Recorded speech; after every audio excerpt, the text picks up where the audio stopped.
marami akong pagsasalamat sa asawa ko. Sobrang bait niya sa amin. Hindi niya kami pinabayaan. Alam mo naman yung asawa ko. O, di ba? Pati ako napaiyak.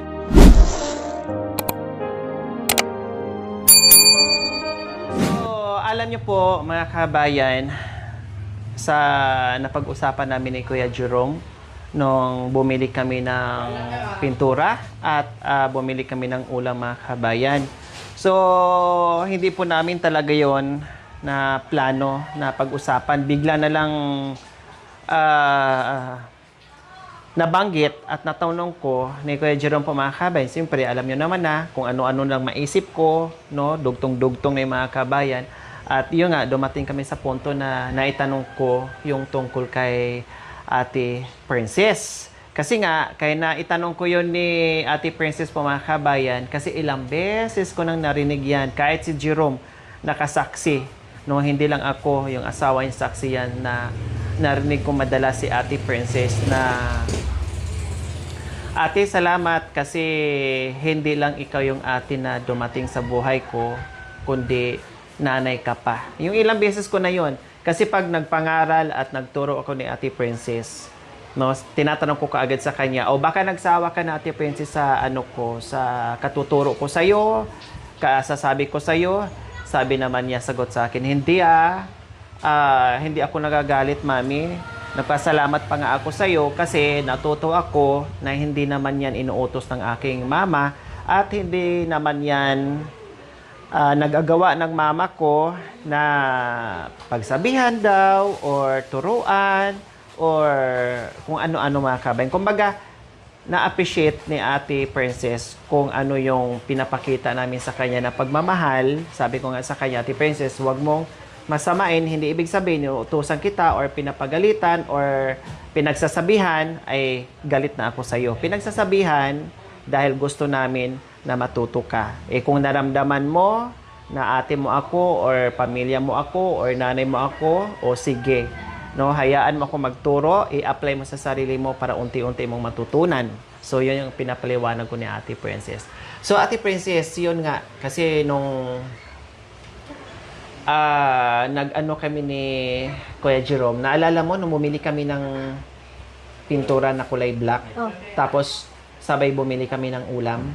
Di ba, nagpidal kami para hindi kami mahirapan sa ikot kung saan kami bibili ng ulam or yung pintura. Natanong ko kasi, nabanggit ko kay Jerome, no, naitanong ko sa kanya, bakit nasasabi lagi ni Ate Princess na nagpapasalamat siya sa akin kasi dumating ako sa buhay niya, plus naramdaman niya ngayon na mayroon siyang nanay. Maitanong ko, Ate Princess, bakit? Lumaki ka ba sa nanay mo o hindi? Hindi po. Anong ibig mong sabihin na hindi ka lumaki? Hindi mo nakakasama yung magulang mo? Hindi po. Magkulang ko lang po nakasama ko ng lalaki. Kaya pala, mga kabayan. Kaya pala parang mahal na mahal niya yung tatay niya, pati yung mga naiiwan ng mga gamit ay halos hindi niya bitawan. So ngayon naintindihan ko na. 7 taon pa lang ako, ate. Iniwanan na ako ng mothers ko. Nagipagtalik sa ibang lalaki. Sorry naitanong ko kasi nagtaka lang ako, Ate Princess. Kasi di ba lagi niya na binibitaw mong salita na salamat, ate, kasi ikaw naging ate ko, dumating ka sa buhay ko, naramdaman ko ngayon na may magulang ako, hindi ako nagagalit, na tinuturuan mo ako. Minsan nga sinasabi mo pa, o sige, kurutin mo na ako sa singit. Yung mga ganon. So ngayon pala, maliwanag na maliit ka pa lang, 7 years old, wala ka ng nanay. Dito rin nangyari yon. Po sa amin, sa bahay namin sa casa. Sa dating bahay niyo sa Casa Nicolas. So doon kayo dati ninirahan. Ilan kayo magkakapatid? 10 kami magkakapatid. 10 kayo magkakapatid? Opo. Pang ilan ka? Pang-anim na. Pang-anim? So 7 years old ka noon? Pang-pito ako. Pang-7. Pang-8 yung lalaki, tapos babae pang siya. Bunso namin babayan.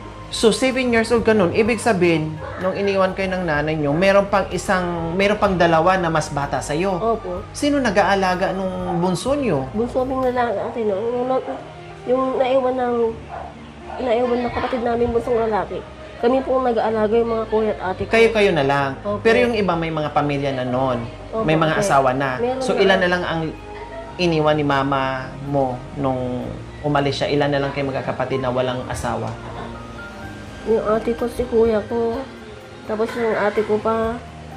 Tapos ako. Ako yung nag-alaga sa bunso namin kapatid. Yung bunso namin babae, yun ate ang sinama yan noon. Bago siya nakikipagkuhan sa iba. Ah, meron siyang sinamang anak. Opo.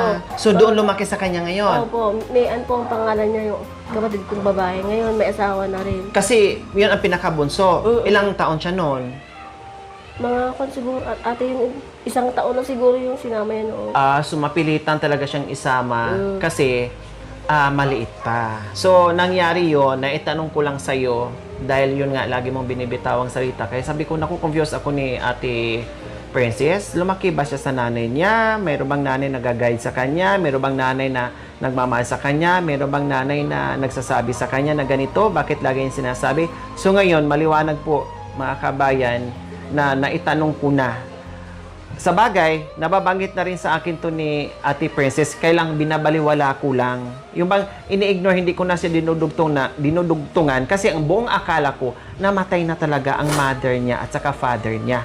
Yan ang nasa isip ko. Pero nung katagalan, sabi niya na nag-asawa ng iba. Kaya sabi ko naman sa kanya, baka nag-asawa ang nanay niya nung namatay ang tatay niya. Siguro naghanap ng makakasama, kaya nag-asawa. Yun pala, ay matagal na panahon, 7 years old pa lang siya. So ngayon, Grade 1 dama natin na minsan, si Ate Princess ay aminin natin na kulang sa guide, kulang sa pagmamahal, sabik sa pagmamahal, at medyo hindi pa masyadong alam yung buhay-buhay sa loob ng bahay.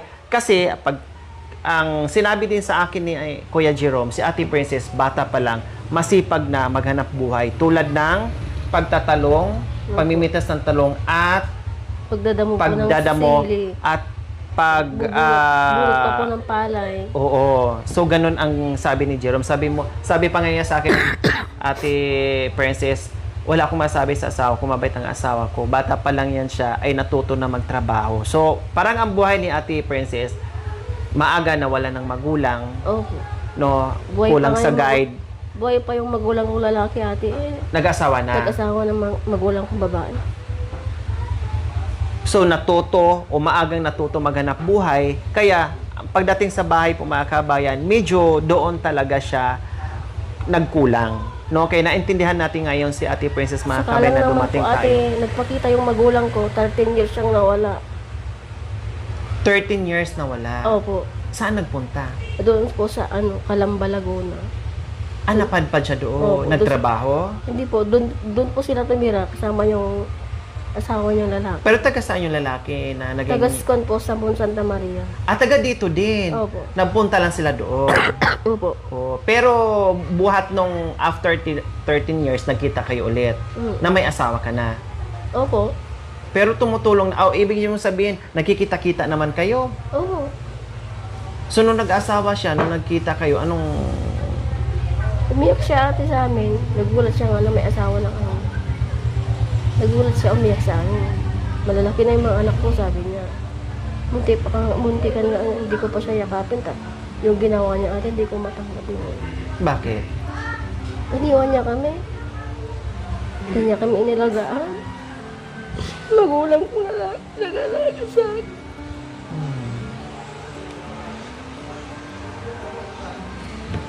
Siyempre mga kabayan, no?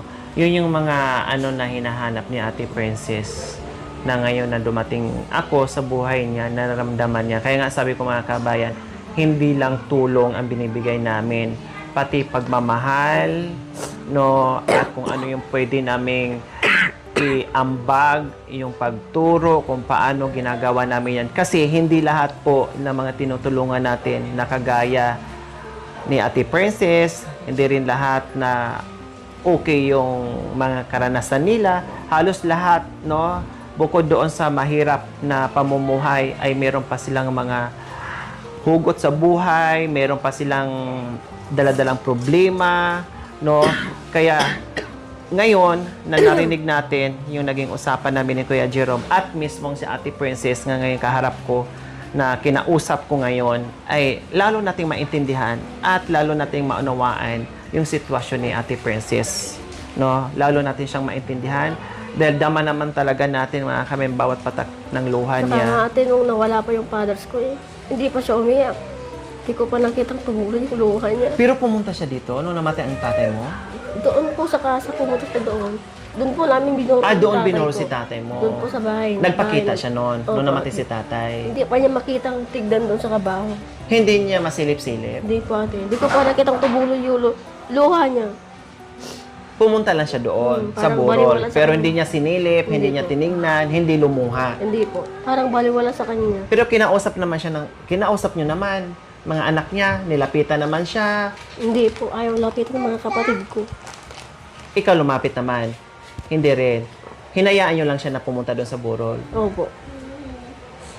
Pero nung nabubuhay ang tatay mo, na nagkasakit yung tatay mo, di ba? Oh. Nadalaw niya. Hindi. Hindi na rin. Kami Sig- na po yung nag-aalaga sa kanya. Pag na-hospital po, kung nagbabantay, kasama ko yung ate ko, sakitan kami. Kami lang pong dalawa. Yung ate ko po ang tumayong nanay ko. Yung ate ko pong pumunta dito mataba. Yung kumuha ng yero. Yung ba yung Ate Princess? Yung ba yung minsan, yung mga luha mo, na sabi mo nga sa akin, alam mo ate, kung buhay lang ang tatay ko, siguro sobrang saya niya, no, na nakita niya, na nasilayan niya ang bahay ngayon na maganda na. Pero sabi ko nga sa'yo, oo, kahit hindi natin siya nakita, pero nakita niya tayo ngayon, no, na masaya siya nakangiti sa atin habang ginagawa natin to at pinapaganda natin yung bahay mo.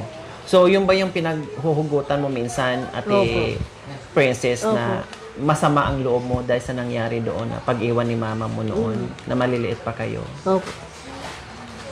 Yung ate ko nung nag-alaga sa akin na siya na yung tumayong nanay namin na kung magkakasakit kami lahat magkakapatid, siyang tumutulong. Pero ngayon, Ate Princess, na matagal na ng panahon, tanggal na yung hinanakit mo sa nanay mo, yung galit mo, o nandiyan pa rin sa totoo? Na meron ka ng pamilya? Natanggal na po, wala na. O tama, no? Binayaan ko na. Kumbaga, nangyari na ang lahat, nandoon na. Tapos na ate. Mahirap yung magtanim ng galit. Di ba? Ang importante, Wala naman ako tayong magagawa nanay ko pa rin siya. oo, tama. Ang importante ay nagkita kayo ulit at nag-usap kayo ulit at nakilala ba niya ang mga apo niya? Opo. Nakikita niya? Mm. Kailan huling pagkikita niyo? Doon ko po pinapagupit yung panganay ko doon sa stepfather ko. Siya din ang nagugupit. Oo. So, okay naman ang relasyon niyo ngayon ni mama mo at saka stepfather mo? Opo, mabait naman po sila. Oh, yun ang importante, no? Yun ang importante. Sabi ko nga sa'yo, nung una na akala ko nag-asawa ang nanay mo dahil namatay na ang tatay mo. At ang sagot ko sa'yo, hayaan mo na, Princess, kasi hindi mo maibigay yung kaligayahan ng mama mo. 'Di ba? Sabi ko sa iyo, natandaan mo, hayaan mo na. Ang mahalaga, itong bahay ay binigay sa iyo, pinamana ng tatay mo. So ngayon, at least, maliwanag din sa amin na naging okay ang relasyon nyo kahit inabot kayo ng 13 years bago nagkita ulit, no? Nag-iyakan kayo, humingi ba ng pasensya sa inyo? Oo naman. Na anak, naiwan, pasensya ka na, naiwan namin kayo nung mga panahon na yon, ganyan? Opo. O pinatawad nyo? Tinanggap nyo naman yung sorry ng nanay nyo? Oo O, naman. importante yon. Yun ang pinakamaganda. At least may closure kayo, nag-uusap kayo, nakikita kayo, nakita ang pamilya mo. Tapos, ang nagugupit pa pala itong mga anak mo ay stepfather mo. Opo. Maganda ang relasyon. So, ngayon, alam nila na ang bahay mo ay nababago. Opo, napapanood nila. O, anong sabi? Maganda na daw yung bahay namin. Alagaan mo anak. Sabi ni mama mo, oh, very good. No, maganda. At Kaya least, po siya- masaya ang mama mo ngayon at saka stepfather mo ngayon at higit sa lahat yung mga kapatid mo Opo, pati na nga- nakita nila na bongga na ang bahay mo. Lalo na siguro kung mamasyal sila dito. Pumasyal nga po yung ate ko dito, yung nag-alagas. Yung, Isa pa lang, isang kapatid mo pa lang ang nakapunta Opo, dito. sabi niya, wow, ading, magda ng bahay ni tatay ha. Ang gara nga. Dati bakod na yung gate nyo ngayon. Ibig sabihin, bakal nakita na. niya to? Opo. Yung gate? Oo. Kahapon lang po. Ay, Tapos lalo na yung- siguro sa pagbalik niya na may kulay na. Opo. Tapos yung magulang niya din, sabay-sabay sila pupunta dito kahapon. Kundi mainam. At least, nagpasalamat sila at happy sila kung ano ang narating nyo ngayon, kung anong biyaya na natanggap nyo. Yun ang pinaka-importante. Lalo na siguro, Princess, kung matapos na ang lahat at nakita nila ngayon, pagbalik na dito, na may kulay na yan, na kulayan na lahat-lahat dyan sa, sa labas, lalong matutuwa yun. Umiyak pa nga yung mga pinsan niya, Dito? Yung motor, oo, nakita nila kasi nakasakay yung bunso sa kaya asawa ko. Oh, umiyak dahil hindi makapaniwala sa Natutuwa ano. sila. Ay, maraming salamat, Lori. Sa bigay mo motor sa pinsan ko, sabi niya. Maraming salamat, Lori. Pinapay yung pinsan ko. Maraming talaga salamat. Nagsalita siya dito? Yung sa cellphone, yung Nag-comment siya, ate. Nag-comment. Nag-comment. Nag-comment siya. Hindi namin napansin, ha? Hindi namin napansin. Nag-comment pala siya doon na nagpasalamat. Pati yung kapatid niyang bunso. Oh, siyempre sino bang hindi iiyak na itong swerte nyo ngayon, bibihira. Sa dami na naghihirap, pero isa kayo ang nakasalo ng biyaya. Sabi pa nga ng kuya niya kahapon, dito yung kuya niya yan. Oh. Wow, ading. Lahat ng gamit mo, bago. Ang gana ng bahay mo. Sabi niya, tinignan niya lahat, pati doon. O talaga. Pati doon lang minsan, ginanon niya. Tibay Oh. Pati ito kung pang ginanon. Talaga. Talagang Bagong-bago bago lahat. lahat, Dapat sumagot ka rin.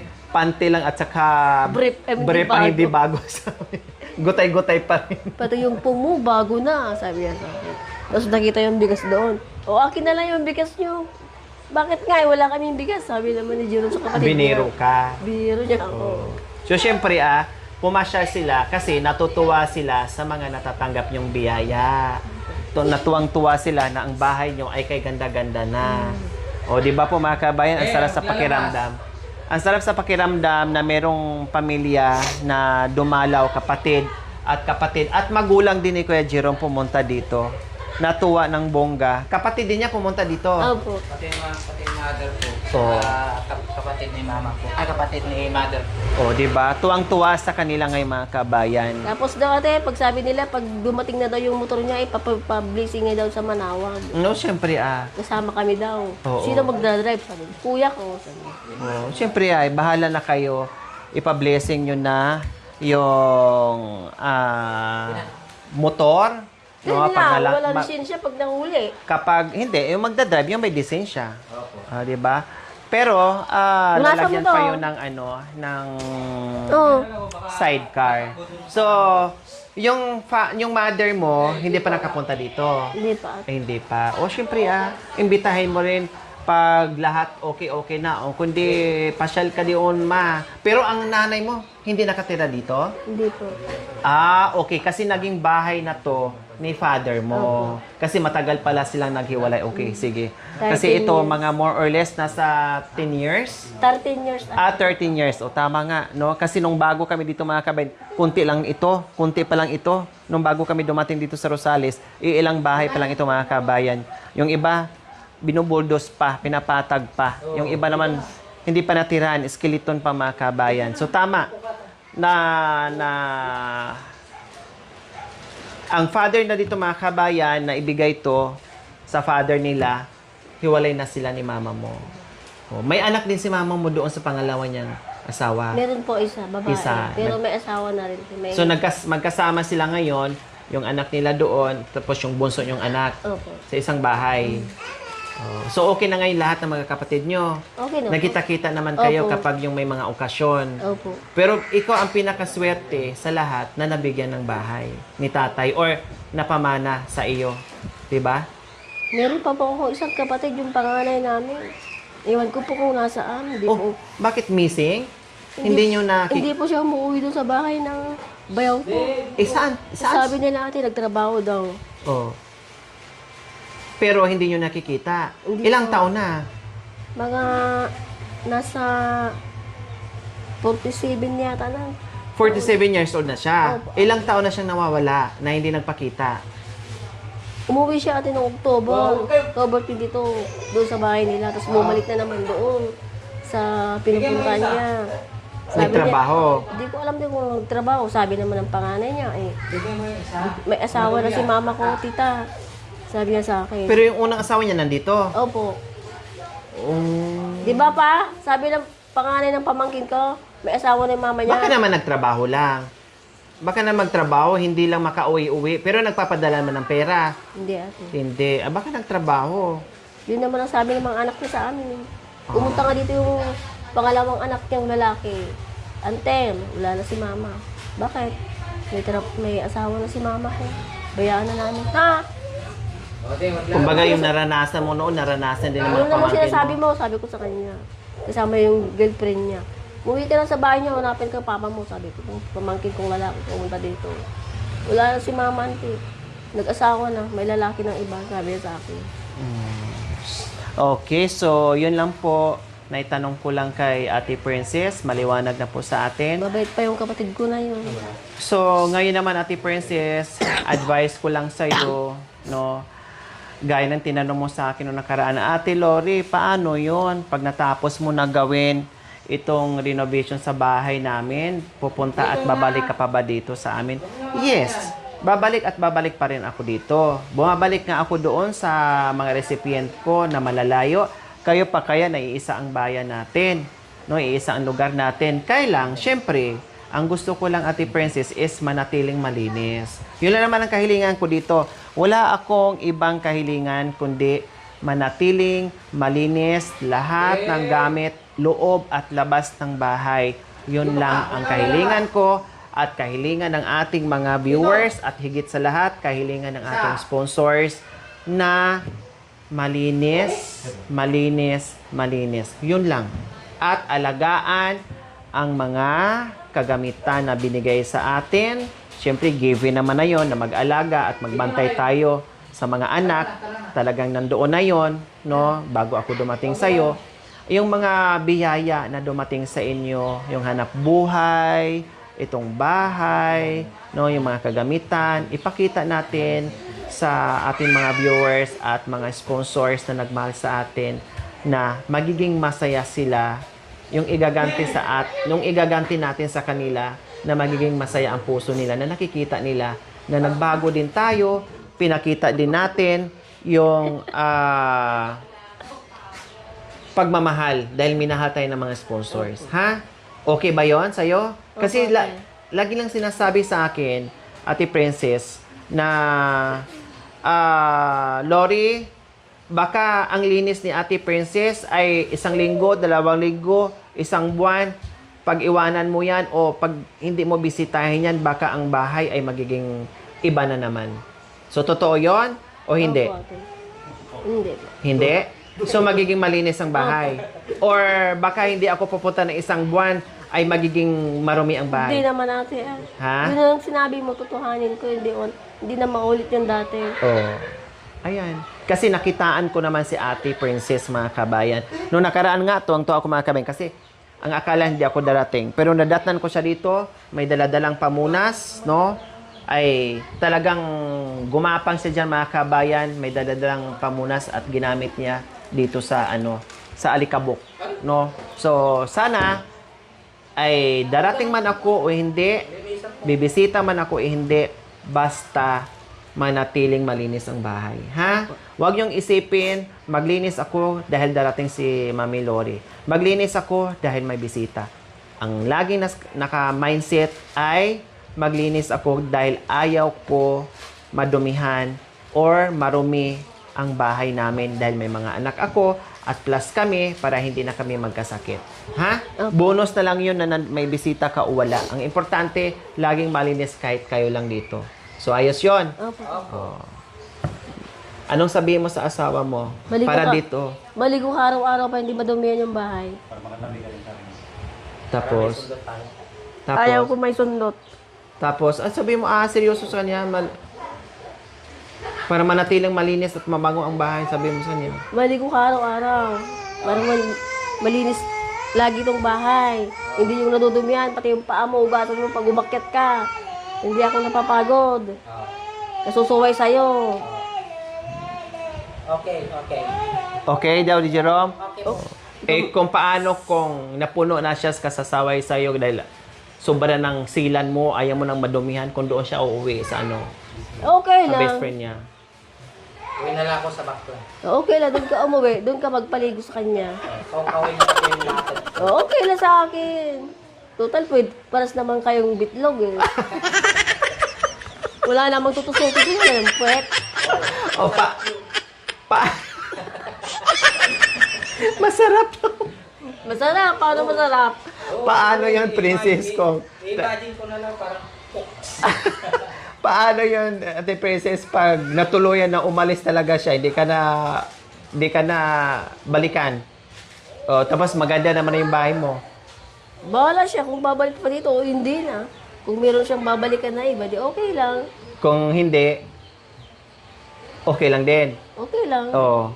Kaya mag-isip ka na, Jerome. Tanggalin mo. Total, wala ka namang damit dyan. pag ako ate, Oo. pag ako ate, iniisip ko lang yung mga anak ko, yung asawa ko, walang problema sa akin. Magkakaibigan lang kami. Sino? Masyado siya nagpapaliwanag, no? Ginujoke-joke ka nga lang ni Ate Princess, pero masyado kang defensive. Seryoso ka masyado. Seryoso. O halatang, oo, no? Seryoso. Ginujoke-joke ka nga lang ni Ate Princess, tapos seryoso ka. Paano yung pamunas na pintura na? Oo. Seryoso na. Para malalaman na sa amin na kami. Alam ko naman na magkaibigan kayo, best friend mo. Mahal na mahal ko ang asawa ko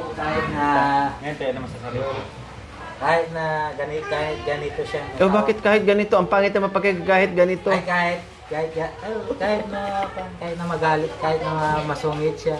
Yan. Mahal na mahal ko ito. Kahit na saan kayo magpunta, nandun pa rin ang puso ko. Hindi, mahal na mahal mo kasi wala ka sa papel, wala ka sa wala ang pangalan mo sa papel. Oo. Sa bahay, kaya minahal mo siya. Pinaakit ko nga. Lalo na ngayon, takot na takot ka kasi gumanda ng bahay, kaya lalong kumapit ka ngayon ni Ate Princess. Oo. Kahit mahal ko yan. Walang problema.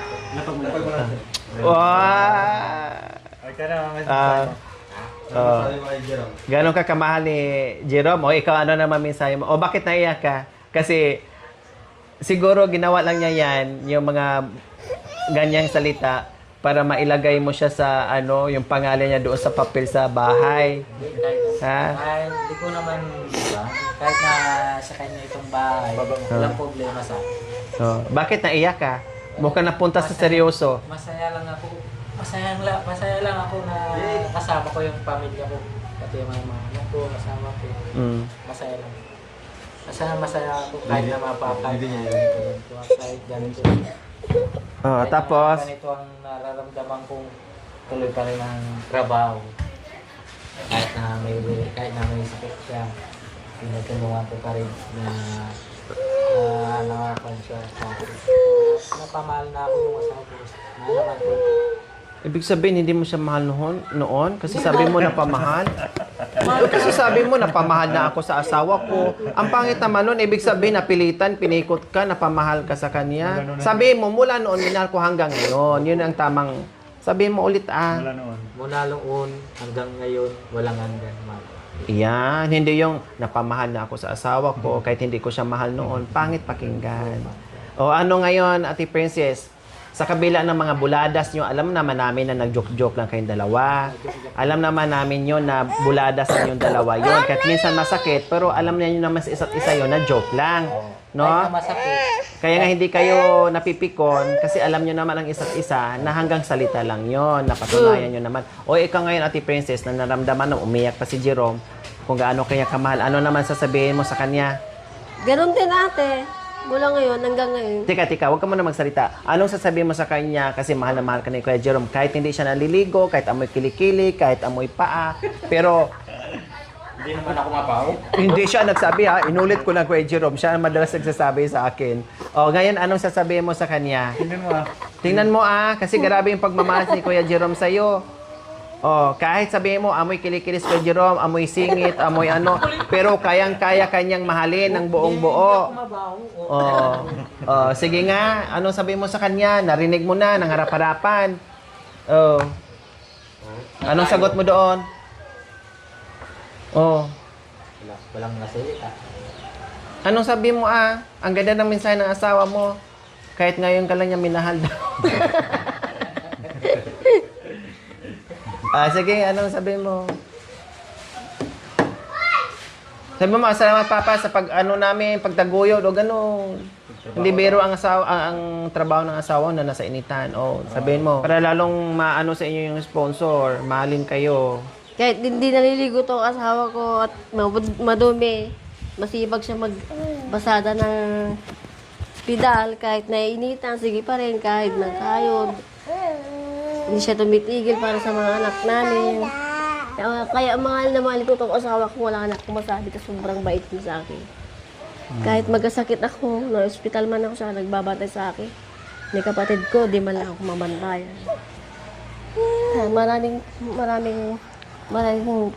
Marami akong pagsasalamat sa asawa ko. Sobrang bait niya sa amin. Hindi niya kami pinabayaan. Hindi kasi sinaktan. Hindi po. Kahit wala kami makain, nagkukuha siya ng diskarte diyan sa labas, kung ano yung kukuha niya, para may makain lang kami. Sobrang bait na asawa ko, wala na akong masasabi sa kanya. Mahal na mahal ako yung asawa ko. O, di ba?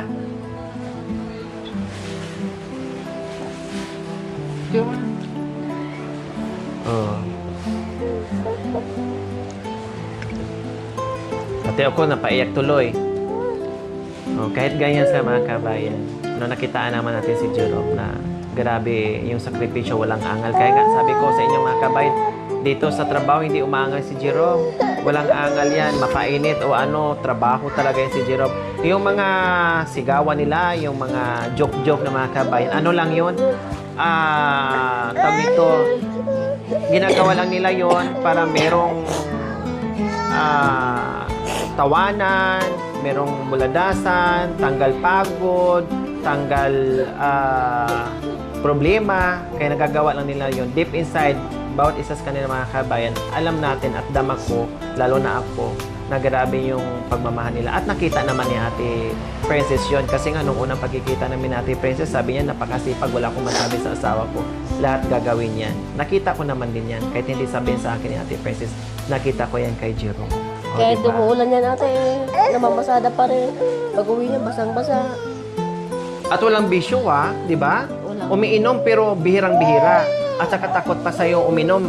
Dati ate, Dahil- may bisyo yan. Naninigarilyo to sa mga anak ngayon, hindi na. Kaya Nagbago Opo. dahil may pamilya na. Opo. Very good. O, saan ka niyan, Ate Princess, na dating bisyo, dating mabisyo, inom, alak, pero gustong baguhin ang sarili kasi gustong buhayin ang pamilya niya.